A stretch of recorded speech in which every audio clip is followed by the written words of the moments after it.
Sistem reproduksi pada manusia.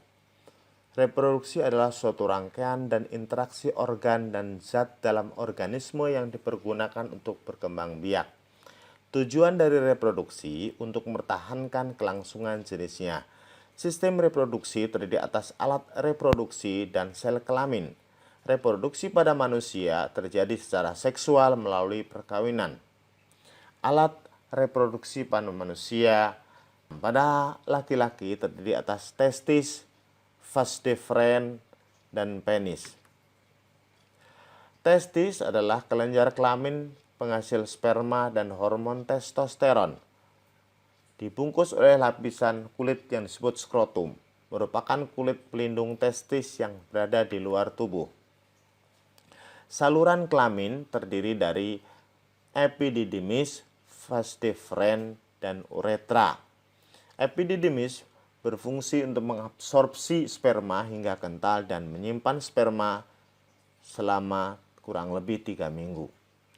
Vas deferens adalah saluran penghubung epididymis dengan uretra pada penis.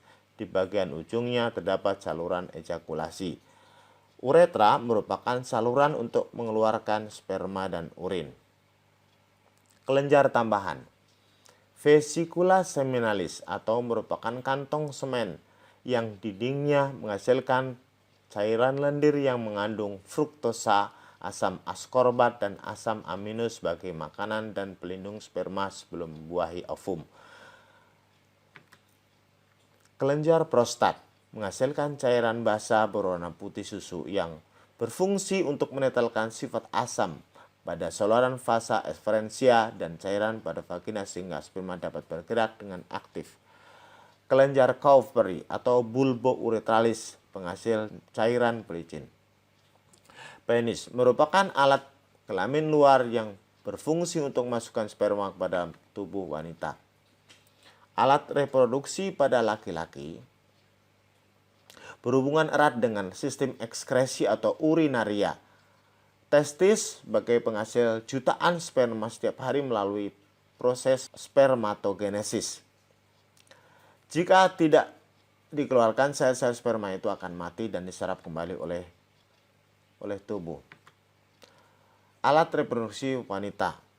Alat reproduksi wanita terdiri dari pasang ovarium, oviduk atau tuba fallopi, uterus, vagina, dan organ kelamin bagian luar. Ovarium atau indung telur merupakan kelenjar kelamin yang memproduksi ovum atau sel telur, estrogen, dan progesteron. Oviduk atau tuba fallopi berfungsi menyalurkan sel telur ke uterus atau rahim dengan gerakan peristaltik dan dibantu oleh gerakan silia pada dindingnya. Uterus atau rahim, tempat berkembangnya embrio. Selama kehamilan, volume uterus mampu mengembang hingga 500 kali. Vagina, tempat penis pada saat kopulasi, sebagai jalan keluarnya darah haid dan sebagai jalan keluarnya bayi pada proses kelahiran. Organ kelamin keluar. Klitoris, vulva, lubang saluran kencing, dan lubang vagina.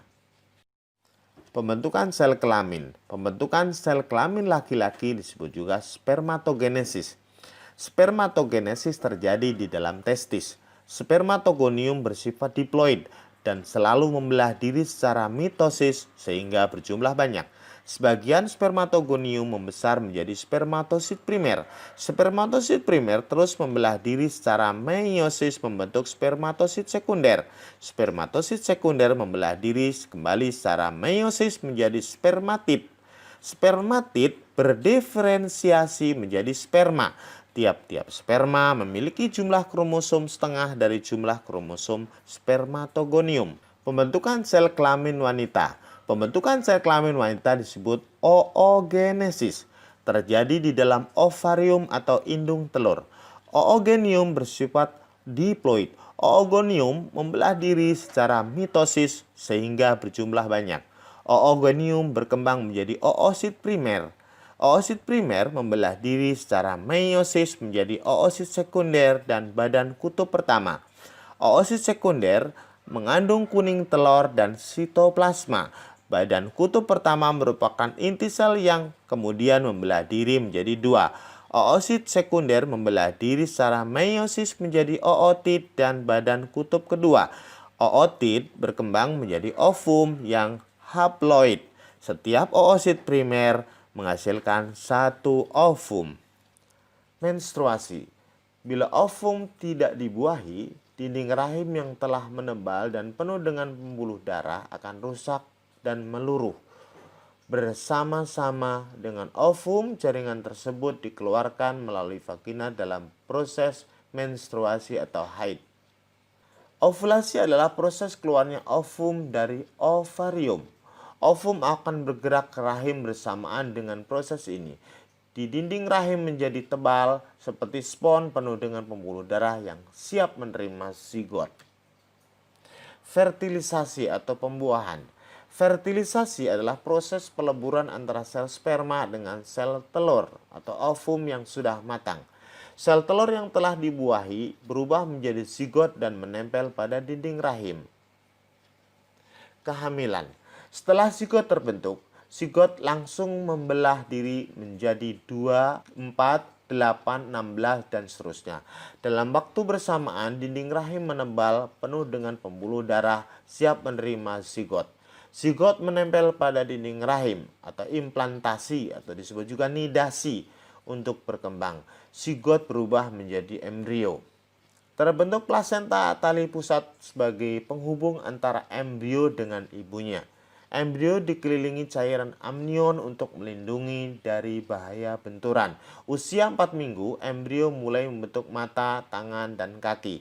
Usia 6 minggu, embrio berukuran kurang lebih 1,5 cm. Otak, mata, telinga, dan jantung sudah berkembang.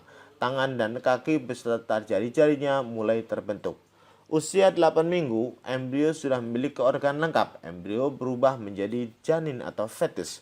Setelah usia kehamilan mencapai kira-kira 9 bulan 10 hari, bayi siap dilahirkan. Penyakit pada sistem reproduksi. Gonorrhea atau kencing nanah. Penyebabnya adalah bakteri Neisseria gonorrhoeae, ditularkan melalui hubungan seksual. Akibatnya radang pada organ reproduksi yang menyebabkan kemandulan, mata, persendian, dan selaput otak pada bayi. Tanda dan gejala terdapat nanah pada ujung saluran kencing dan terasa panas terbakar saat buang air kencing. Sifilis. Penyebabnya adalah bakteri Treponema pallidum, ditularkan melalui hubungan seksual. Akibatnya kerusakan organ reproduksi pada stadium lanjut. Sifilis menyerang hati, susunan saraf, dan otak. Herpes genital. Penyebabnya adalah virus herpes simplex ditularkan melalui hubungan seksual. Akibatnya gangguan pada organ reproduksi kulit dan menyebabkan kanker rahim. Keputihan. Penyebabnya adalah parasit seperti jamur, Candida albicans, Protozoa, Trichomonas vaginalis, bakteri, dan virus. Candida albicans menyukai lingkungan yang mengandung gula dan hangat. Sering ditemukan pada wanita hamil dan penderita diabetes mellitus. Akibat gangguan pada organ reproduksi wanita. AIDS, Acquired Immune Deficiency Syndrome. Penyebabnya adalah virus HIV, Human Immunodeficiency Virus. Akibatnya hilangnya daya kekebalan tubuh terhadap penyakit karena virus ini menyerang sel-sel darah putih.